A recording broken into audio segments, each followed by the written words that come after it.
Selamat pagi para kadrun. Selamat pagi para kelompok sakit hati. Tolong tonton video saya ini sampai selesai agar otak yang kebalik bisa waras kembali.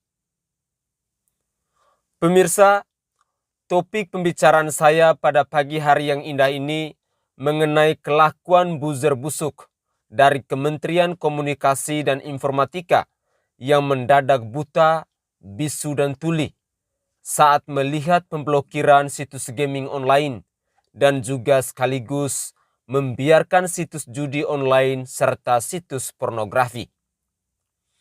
Kita melihat bagaimana ternyata orang-orang Kementerian Informatika dan Komunikasi merupakan orang-orang lama yang memiliki mental begitu lambat dalam meresponi akan kemajuan teknologi di masa kini dan masa mendatang.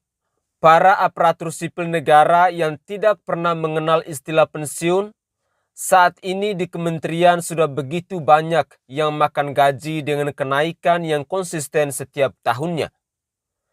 Tapi yang menjadi permasalahan adalah otak mereka yang tidak di-upgrade dan tidak di-update.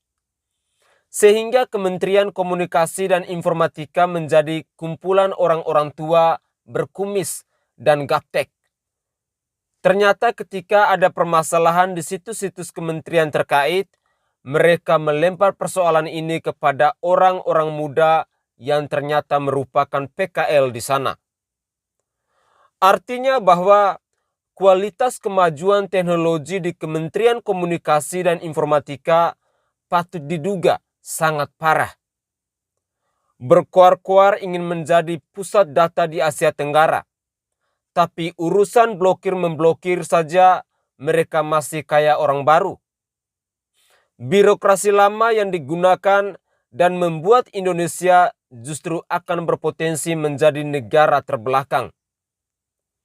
Pemirsa, coba kita bayangkan saja, situs game online yang menjadi sumber mata pencaharian banyak gamers dan streamers diblok hanya karena masalah belum daftar PSE.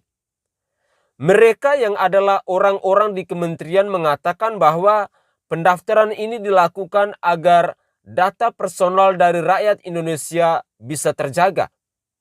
Bahkan ada buzzer-buzzer tolol dan goblok yang mengatakan bahwa ini adalah kedaulatan data Indonesia. Apakah ini kedaulatan mulut sampah dan moyangmu? Selama ini, para hacker di Indonesia justru mengincar situs-situs kementerian terkait untuk dipermalukan. Lalu ketika hal itu terjadi, mereka main kasar dengan cara melaporkan ke polisi dan bukannya meningkatkan keamanan data dan juga keamanan situs, tapi kerjaan mereka hanyalah blokir dan memblokir. Bapak Johnny G. Plate juga tidak bisa berbuat apa-apa karena dia bukan orang yang mumpuni dan paham mengenai teknologi. Seharusnya yang bisa dijadikan Menteri Komunikasi dan Informatika ini adalah orang-orang pintar dan modern seperti Nadiem Makarim. Mari kita kembali ke Kementerian Komunikasi dan Informatika yang parah dan tidak becus ini. Saya merasa Presiden Insinyur Haji Joko Widodo ini sudah salah langkah di dalam memilih orang ini. Untuk kita ketahui bersama, dia itu kader Nasdem yang merupakan pendukung Anies Baswedan yang adalah maskot teroris dan intoleransi. Berita-berita hoaks pun hanya diposting di website kementerian dengan label hoaks.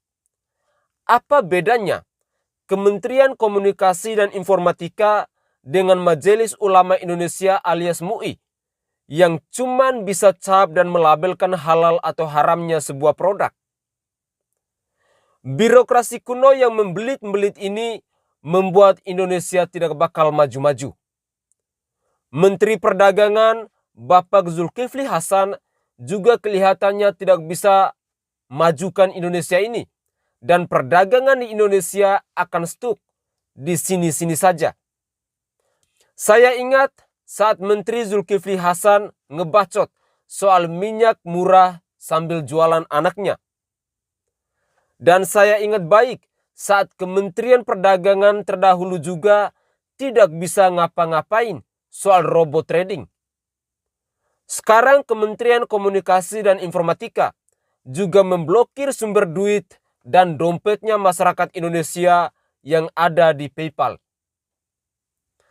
Kementerian ini memang berkuasa untuk melakukan blokir-pemblokiran, tetapi menteri yang tidak diridhoi oleh rakyat adalah menteri yang sebentar lagi akan dibuang oleh alam.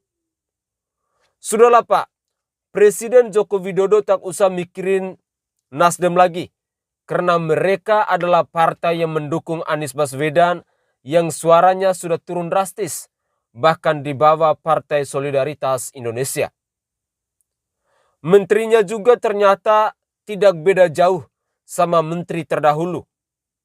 Yang satu dari partai basis agama dan yang satu lagi dari partai pendukung Anies Baswedan.